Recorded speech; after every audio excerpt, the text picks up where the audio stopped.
So that might be if you have accounting software, or sometimes it's in Excel spreadsheets. So the first piece is your organization might have budget or projections. Is everyone okay with the pages? Or okay. No, we'll take one and go to the next segment. Okay. Okay. Great. So your organization might have. How many of you here have budgets or projections for your organization? So a lot of you do, right? So these are usually, sometimes they're in Excel spreadsheets. Sometimes you put them into your accounting software. So these are planning documents, right? You might also have year-to-date actuals or year-end actuals. Sometimes these are called something different. So profit and loss statement, income statement, but it basically shows your actual financial results throughout the year. So the YTD actual is your year-to-date. So if you go from January to December and it's May, you might want to get a report that shows how you're doing from January to May. So that's called the year-to-date actuals. And then you might also have year-end actuals. So maybe it's now December and you want to get a full year of financial information. You can get a full year actuals. And these documents are really for both monitoring and planning. You want to monitor to see if things are going according to your budget. And it's also for planning if you need to make changes. There's also a set of financial information that's externally prepared. The IRS Form 990, that's kind of half white and half yellow. That's because it can be prepared externally. It can also be prepared internally. And it's basically a tax form that you have to submit to the IRS to maintain your 501c3 status. There are religious exemptions for some religious organizations. I know churches don't have to fill it out, but I'm not entirely sure if you're a ministry associated with the church, you may have to start doing this paperwork. That's something to check with the lawyers to make sure that you're kind of complying with that. Yes? It's true also, right, that if you're 25,000 or something in revenue, then you just do the postcard? Yes, yes, okay. yeah. Mm-hmm. So I'm sorry, I should have mentioned. So if you're over 25,000, you do have to fill that form out. If you're under, I think it's the reporting requirement is less strenuous. But that's really important to remember because churches don't have to do this. But if you're kind of starting your own 501c3, you may have to start submitting this form. And if you don't do it, you risk losing your 501c3 status. So that's basically a kind of an important tax form. But it also contains a lot of financial information about your organization. And then there's also this 3 set of reports that are usually prepared by an outside accounting firm. So they're called audit, review, and compilation. And the 3 of them are actually very, very similar. If you look at them, these reports, they actually look pretty much the same. But there's a difference between the 3 of them. So the audit has the highest degree of reliability. So basically, the accounting firm will come into your organization. They're going to test transactions. They're going to look at your accounting software. They're going to run a lot of tests. And when they finally prepare that financial report, they're going to say that I want to try and get the right phrase, that they provide assurance that those financial statements present a fair financial picture of your organization. So they kind of certify it to say that these are reliable financial statements. With the review, the CPA firm still comes in, but they don't do as much testing. And so I think when they finally prepare the financial statements, they say we have a limited assurance. So not, so it's qualified a little bit. And then finally, the compilation, they're really just taking your financial information and making a pretty report out of it. And so there's no testing involved. So you would say that where to go? Or? I'm going to get to that later. I think in general, as you get larger, you're going to want to get an audit. I'll talk about it more later, but around $300,000 is kind of the point where you're going to have to start thinking about getting an audit. That you may want to think about a review or compilation.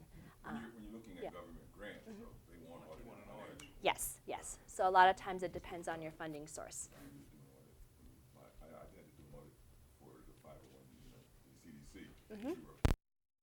Yeah. City grants. They wanted audited financials. Yeah, yeah. So with audits, there's legal requirements and there's funding requirements. And you want to, a lot of times people do it because the funders start requiring it. But even if you're not in either of those buckets, sometimes it's helpful to have a compilation have an external party to kind of check things over. Yeah. So any questions about these different types of reports? Just a quick question. Those of you who are getting audits, reviews, compilations, how much are you paying for? We did a 3-year audit for the city. It cost, we got a deep discount, but it was around $3,500. That's not We bad. got- No. That must have been almost free. Yeah, no, it was. You don't have to say anything. Yeah, okay. Said that 3 times. Well, that's a great question, because a lot of times people don't like to get an audit because it can be very expensive. It can. $10,000, $20,000 Yeah, that's what I was gonna say. easily. So, Yeah, that was a steal. yeah. So, if you're a very small organization and you're not looking at funding sources that, definitely require an audit, you may review or compilation. If you eventually get big enough, you're going to have to get an audit. But sometimes funding sources can be a little flexible. They may be willing to take a review. If you really have a $100,000 budget, it doesn't necessarily make sense to pay $10,000 to get an audit done. But it really depends. It really depends on who your funding sources are. And eventually, if you want to give that credibility around your organization, around your financials, the audit's the way to go. Yeah. So, what's the between the three? Between audit, review, and compilation, What makes the audit so prominent than the rest of them? because the auditor does a lot more testing of the transactions, of your financials. They kind of go in and go through all your paperwork. They go through your different types of the financial reports. They spend a lot of time checking things to make sure that things are done correctly. An audit can take weeks, To do it. and they interview every part of your financial, your committee, whoever it is, they'll interview your treasurer and just make sure that what's going on, how their relationship is. So that's the huge difference. And it's normally done by an auditor, someone that's specialized in that field, or attorney. That It has to be a CPA firm. So there's specific accounting firms that do this. now the review and the compilation don't have to be done by CPA. It does as well, but the compilation has no testing at all. So it's basically, the auditor makes the things look pretty, basically. Yeah, they come in and look it all over. Yeah. Sure, go ahead. So would you say that once a organization is audited, they have more credibility to finance, to say, the field in finances, or those that would give grants? It can. I think it says to people that, we have a set of financial statements that were prepared by someone who spent weeks with our firm, checking out our financial systems, making sure that things are being recorded properly and accounted for properly. It just has an extra degree of reliability. Yeah. There are other questions or comments? I was just saying, add credence to your data. Yeah, To your yes, finances. good way of putting it. And review adds some credence. Audit is really the highest degree that you can get. You can't do much, but you can't do better than audit That's right. as far as financial information is Like the concerned. Cadillac versus the Hyundai. All right. So I guess you guys are all avoiding actually looking at the financial statements, right? So in all of these reports, you're probably going to find actual financial statements. So we're going to start reviewing them now. Yes? I noticed you didn't have the cash flow statement. Yes. I didn't include the cash flow statement because in the audit, the cash flow statement is actually, it's very complicated to understand. And it's actually based off the income statement and balance sheet. So Right, but it gives you a breakdown of where the money specifically went, and gives you an explanation Mhm. of the income and the balance. It does, yeah. I think normally when we teach this, we usually skip over the cash flow statement because it has some complicated reconciliations in it. But if people want to walk through it at some point, I'm happy to do that.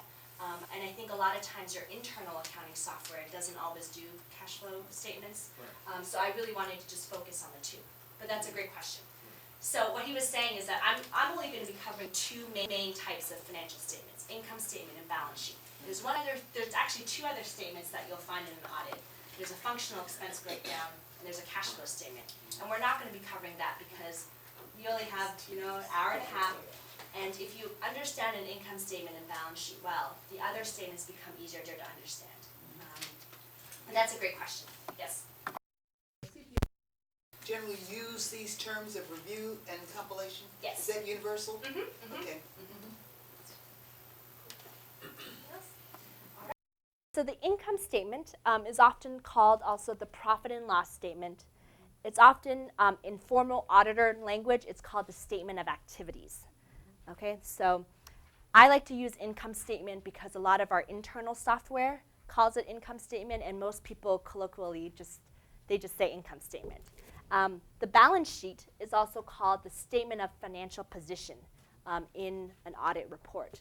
But I'm going to go by balance sheet because I've never heard anyone say statement of financial position. So income statement, balance sheet. So the basic idea is people always say the income statement is like a video camera, right? It tracks activity over time. And then, so it shows financial resources flowing into an organization, usually in the form of grants, fees, contracts, and then it also shows financial resources leaving the organization, generally in the form of paying expenses and salaries.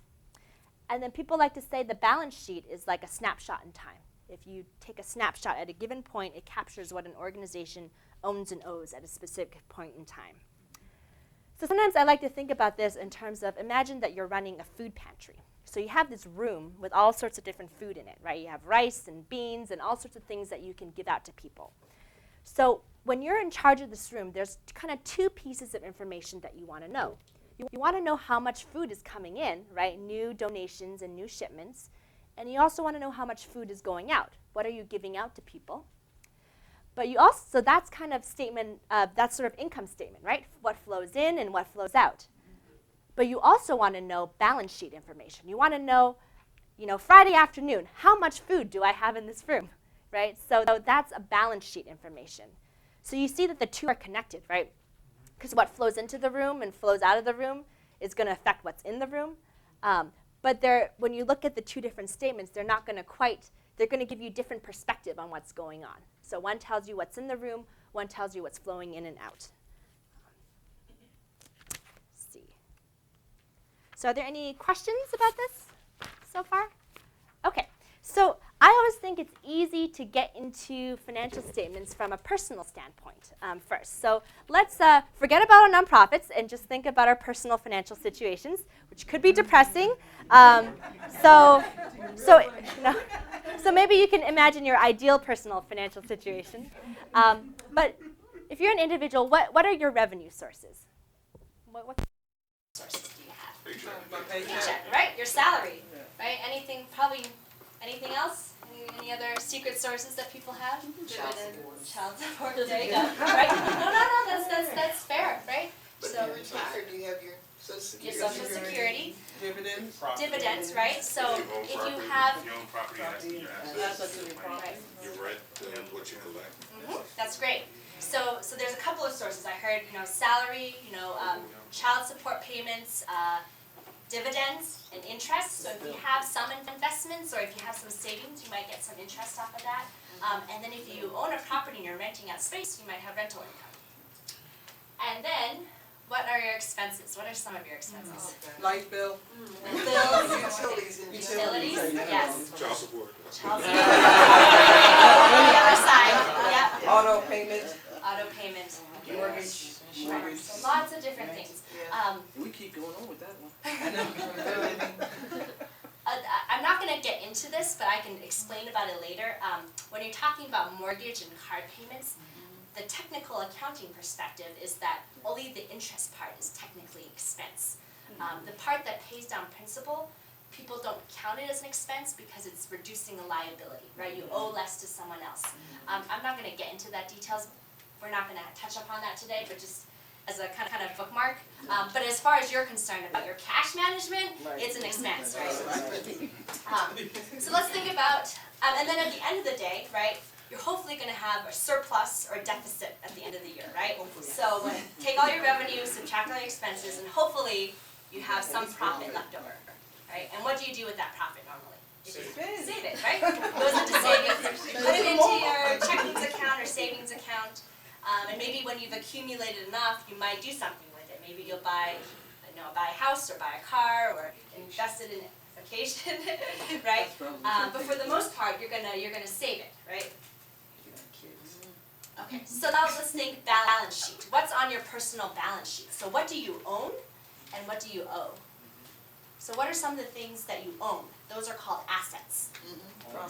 Property, house, what other things? Investments. Investments, Automobiles. automobiles, right? Stocks. And then also whatever's in your checkings and savings account, right? You own that. And what about what you owe? So your liabilities. Mortgage, it's a big one. Car payment. Your car loan. School loans. School loans. School loans, so a lot of loans, a lot of debt. Or sometimes you can have payables, right? So the term is account payables. So maybe I got an electric bill or my heating bill for the winter and I just didn't have enough money to pay it, so I'm just gonna wait a little bit longer before paying it. So you may owe money. Then you have to pay the penalty for late fees, so there's a late fee that goes on top of. That's right. Sorry, go ahead. There's a late fee that goes on top of the Yes. delayed payment. Yeah. So That what? eats down your profit a little more. Yeah. Were you gonna say something? I was gonna ask a question, and looking at the example that you give, when we look at the expenses, it amounts to 28,000. Okay, so when we look at bills payable. Yeah. Okay, it's only $50. Okay. Talk to me about that. Sure. So you're getting ahead of us. So I actually showed the example. That's fine. I was just about to go to it. So perfect transition. So I kind of mocked up a fake income statement and balance sheet. And your question's actually great. So she was asking, That's a snapshot. why is the expenses $28,000? Why are bills payable only $50? Right? Doesn't seem to match up. And the reason is you got to think back to that food pantry example, right? Well, actually, that may not be the best example, but the expenses is going to tell you the amount that you pay in bills over the entire year, right? So over the entire year, when we have a lot of bills there, 5,000 utilities, whatever. So that's over an entire period. What's on your balance sheet only shows that right now, what's the date today? Like March 10th. How much do I owe in bills today, right? So hopefully I don't owe the entire year, right? I only owe maybe just last month's bills, right? Hopefully not the entire year's bills. Does that make sense? It makes sense. Okay. Great. It's a little tricky. I think sometimes people say that accounting is like, it's like learning a language, right? So you don't always know exactly why people do things a certain way, but sometimes you just have to learn that that's the rules, right? Those are the grammar rules. That's the definition. So sometimes it's just getting used to that. So the balance sheet is year to date, but the income statement is a years of what's taken, okay. Or it can be any time period, really. But most of the time it's 1 year. So the income statement covers what happens in a year. And the Right. balance sheet is usually done at year end, right? Okay. So I guess the income statement in a sense is almost like your W-2. Yes, great. And then I guess your balance sheet would be if, today you just wanted to check what's in all your checkings and savings account, how much you owe on all your loans, how many bills you haven't paid. Gotcha. The total liability is not the total liability. Did I add it wrong? No, I'm